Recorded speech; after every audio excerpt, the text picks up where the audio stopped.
हुई मुद्दत की गालिब मर गया, पर याद आता है हर बात पे ये कहना कि यूं होता तो क्या होता। दरअसल राजनीति संभावनाओं और असंभावनाओं का खेल है। विधानसभा चुनाव में भारतीय जनता पार्टी की सरकार बनी है और प्रधानमंत्री नरेंद्र मोदी और भारतीय जनता पार्टी ने चौंकाते हुए जिस तरीके से भजनलाल शर्मा को प्रदेश का मुखिया बनाया, उससे भारतीय जनता पार्टी के कार्यकर्ताओं में बड़ा उत्साह है। और वो कार्यकर्ता जो पीछे की लाइन में रहते थे, उनको लगता है कि कब पासा पलट जाए, कब हमारा नंबर आ जाए, कुछ कहा नहीं जा सकता। अलवर जिले की बात करें तो अलवर जिले में बड़ी गहमा गहमी है और लोकसभा में भारतीय जनता पार्टी के कौन कौन मुख्य दावेदार हैं, इसके समीकरण हर चाक चौराहे पर आपको बनते और बिगड़ते दिखेंगे। अलवर जिले में सबसे बड़ा नाम चल रहा है भूपेंद्र सिंह यादव का।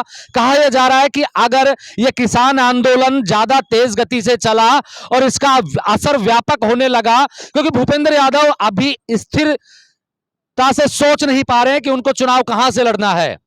कभी उनका मन करता है हरियाणा से चुनाव लड़ ले और कभी लगता है उनको कि अलवर से चुनाव लड़ ले। लेकिन अभी कुछ दिन पहले यह खबर आ रही थी कि हरियाणा से चुनाव लड़ेंगे, लेकिन जैसे ही किसान आंदोलन ने राह पकड़ी है और हरियाणा में जिस तरीके से किसान आंदोलन तेज हुआ है, उससे भूपेंद्र सिंह यादव निश्चित रूप से, क्योंकि वहां जिस सीट से वो चुनाव लड़ना चाहते हैं वहां जाट वोटर्स की संख्या बहुत ज्यादा है। अगर यह किसान आंदोलन इसी गति से बढ़ता रहा और थमा नहीं, इसका कोई उपाय निष्कर्ष निकलकर नहीं आया, तो तय मानिए कि भूपेंद्र सिंह यादव अलवर लोकसभा से भारतीय जनता पार्टी के उम्मीदवार हो सकते हैं। उनके अलावा दूसरे अगर नामों की चर्चा करें तो बाबा बालकनाथ का नाम, क्योंकि हिंदुत्व का बड़ा चेहरा है और भारतीय जनता पार्टी में जिस तरीके की लोकप्रियता उनकी है, लोकप्रियता मैं इसलिए कह रहा हूं कि भारतीय जनता पार्टी ने 25 लोकसभा क्षेत्रों में प्रभारी नियुक्त किए हैं, उनमें से 24 मंत्री हैं, एक अकेले बाबा बालकनाथ हैं जिनको भारतीय जनता पार्टी ने प्रभारी नियुक्त किया है। तीसरा बड़ा नाम आता है, क्योंकि नजरअंदाज नहीं कर सकते, डॉक्टर जसवंत सिंह यादव का, पूर्व कैबिनेट मंत्री, पूर्व सांसद, और उनके बेटे मोहित यादव भी स्टेटस लगाते हुए नजर आते हैं कि मोहित संग अलवर। अब पता नहीं कितना संग है कितना संग नहीं है, लेकिन उनका भी पूरा पूरा मन है कि वो भी अलवर जिले की लोकसभा से अपने बेटे को या खुद दावेदारी ठोकेंगे। इन तीनों में से सबसे ज्यादा जोड़ तोड़ की राजनीति जिसे आती है वो डॉक्टर जसवंत सिंह यादव है। विधानसभा के चुनाव से पहले भी मैं कहता हूं कि डॉक्टर जसवंत सिंह यादव का राजनीतिक कैरियर इतना लंबा हो गया है, उनको दबाव की राजनीति करनी आती है, इसलिए उनका दावा मजबूत माना जा रहा है। लेकिन लोकप्रियता के मामले में बाबा बालकनाथ इन दोनों प्रत्याशियों से ऊपर नजर आते हैं।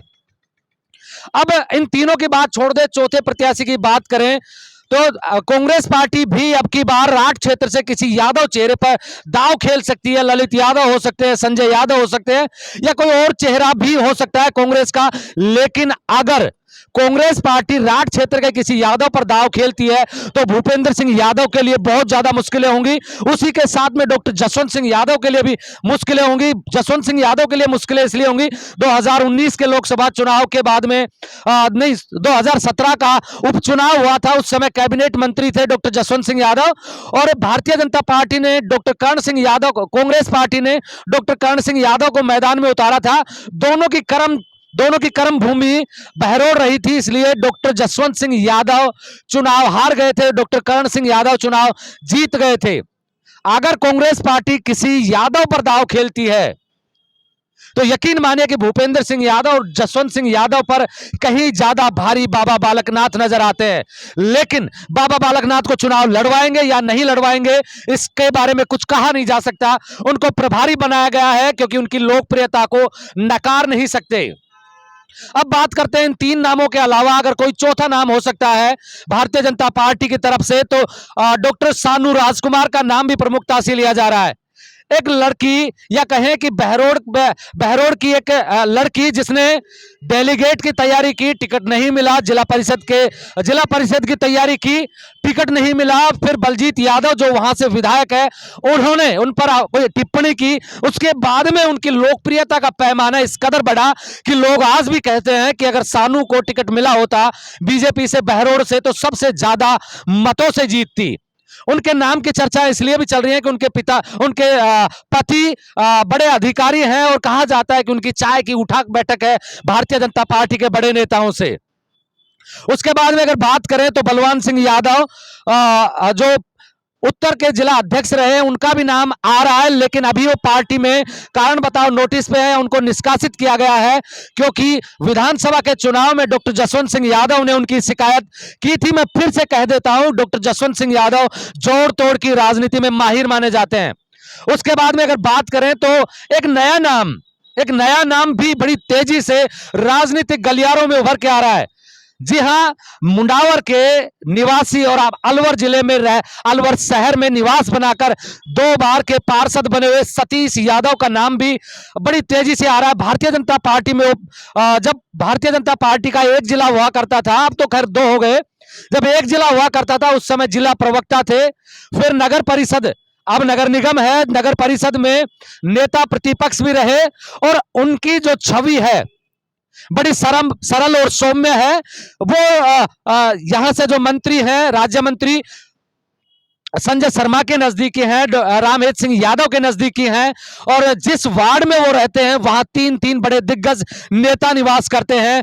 पूर्व विधायक मामन सिंह यादव उनके वार्ड में निवास करते हैं, रामहेत सिंह यादव पूर्व विधायक किशनगढ़ बास वही निवास करते हैं, और डॉक्टर जसवंत सिंह यादव भी उन्हीं के वार्ड में निवास करते हैं। क्या ये तिकड़ी चौकड़ी में बदल पाएगी, वक्त बताएगा। लेकिन जिस तरीके से भारतीय जनता पार्टी का पैटर्न चल रहा है, जिस तरीके से पीछे और जो सबसे छोटे कार्यकर्ता होते हैं या मजबूत कार्यकर्ता जो टिकट नहीं मांगते हैं, उनको ज्यादा तवज्जो मिलने लगी है। उनमें से अगर इन दोनों नामों में से किसी पर चर्चाएं हो जाएं, डॉक्टर सानू राजकुमार पर या सतीश यादव पर चर्चाएं हो जाए या इनको टिकट मिल जाए तो कोई बड़ी बात नहीं है, क्योंकि इनकी लोकप्रियता का पैमाना, दोनों राठ क्षेत्र से आते हैं। मैं कह देता हूं कि राठ क्षेत्र ही लोकसभा को डिसाइड करता है, निर्धारित करता है कि बीजेपी जीतेगी या कांग्रेस जीतेगी।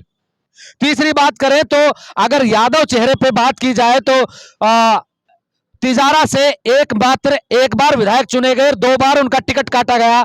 मामन सिंह यादव तिजारा से सबसे तेज गति से दौड़ रहे थे टिकट की रेस में, लेकिन ऐन मौके पर सांसद बाबा बालकनाथ को लड़वाकर वहां का समीकरण खराब कर दिया गया। हालांकि मामन सिंह यादव की लोकप्रियता में कोई कमी नहीं अलवर जिले में, लेकिन क्या उनका बागी होकर चुनाव लड़ना भारी पड़ सकता है। लेकिन यह पड़ता हुआ इसलिए नजर नहीं आ रहा कि अब की बार जो लोग राज्यसभा से जो भारतीय जनता पार्टी के उम्मीदवार बने हैं, उनमें से एक ने बागी होकर चुनाव लड़ने का फैसला किया था। बावजूद इसके उन्होंने जो फैसला वापस लिया और आज उनको राज्यसभा का टिकट मिला है। तो इसे कह सकते हैं कि मामन सिंह यादव किसी भी तरीके से कमजोर नहीं है। वैसे इसके बाद में अगर बात करें तो 2 बार चुनाव हार चुके रामहेत सिंह यादव, उनको भी तेज गति से टिकट की रेस में माना जा रहा है, लेकिन इनके साथ में लगातार यह धब्बा लग रहा है कि 2 बार चुनाव हार गए और भारतीय जनता पार्टी के पास में कार्यकर्ताओं की फौज है, फिर क्यों किसी हारे हुए प्रत्याशी पर दांव खेलेगी भारतीय जनता पार्टी। लेकिन उनका नाम, क्योंकि उनकी जो पहचान है बड़े नेताओं से संघ में अच्छी उठक बैठक रखते हैं, तो उनका नाम भी प्रमुखता से लिया जा रहा है।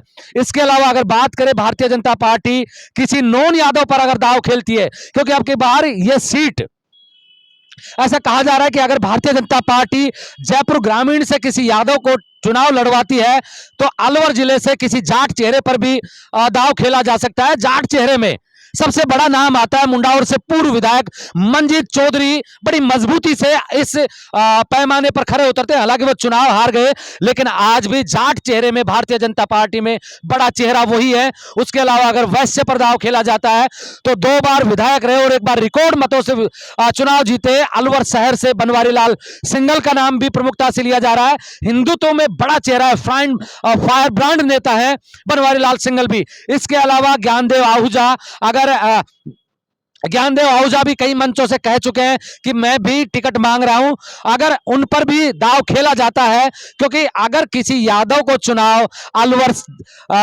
लोकसभा से नहीं लड़वाया जाता तो तमाम वो चेहरे हैं। और इसके बाद एक बात बता देता हूं कि अलवर जिले में सबसे ज्यादा संख्या वोटर्स की एससी की है, एससी के बाद में यादव आते हैं, और एससी में अगर नाम की चर्चाएं करें तो यहां से अलवर ग्रामीण से विधायक रहे जयराम जाटव। अब की बार हालांकि वो चुनाव हार गए, लेकिन उनके ऊपर भी दाव भारतीय जनता पार्टी खेल सकती है, क्योंकि 6 लाख के आसपास एससी वोटर्स हैं। और जब किसी एससी के ऊपर दाव खेला जाएगा तो यकीन मानिए कि मुकाबला एक तरफा हो सकता है। लेकिन चूंकि एससी और एसटी की कुछ सीटें रिजर्व है और 25 सीटों में से 5 सीटें रिजर्व हैं, तो हो सकता है कि इस वजह से उनका नाम पीछे रह जाए। लेकिन तमाम वो नाम जो मैंने बताए हैं, इन पर दाव खेला जा सकता है। भारतीय जनता पार्टी के कार्यकर्ता और नेता निराश हैं, इस बात में कोई दो राय नहीं है। लेकिन टिकट की रेस में कोई भी किसी भी कार्यकर्ता से पूछ लीजिए, क्योंकि जो पैटर्न भारतीय जनता पार्टी अब अपना रही है उससे हर कार्यकर्ता उत्साहित है। एक नाम जो संघ की तरफ से आ सकता है वो भी चौंका सकता है। प्रोफेसर डॉक्टर राजेश यादव, वो भी बहरोड से टिकट मांग रहे थे, हालांकि वो 2 बार मांग चुके हैं टिकट, उनको टिकट नहीं मिला। हो सकता है कि अगर संघ की चलती है और संघ चाहे तो डॉक्टर राजेश यादव का नाम भी अलवर जिले से लोकसभा के उम्मीदवार के रूप में आप देख सकते हैं।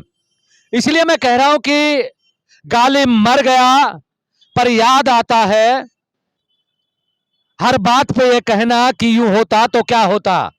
राजनीति संभावना और असंभावनाओं का खेल है, कब किस घोड़े पर दाव लगा दे भारतीय जनता पार्टी कहा नहीं जा सकता। लेकिन जितने भी दावेदार हैं, क्योंकि Bharatiya Janata party cadre base नेता पर दाव खेलने लगी है और यही भारतीय जनता पार्टी की सबसे बड़ी ताकत बनकर उभर रही है। नमस्कार, आप देख रहे हैं ब्लैक एंड व्हाइट सच। मैं महेंद्र यादव। जय हिंद, जय भारत।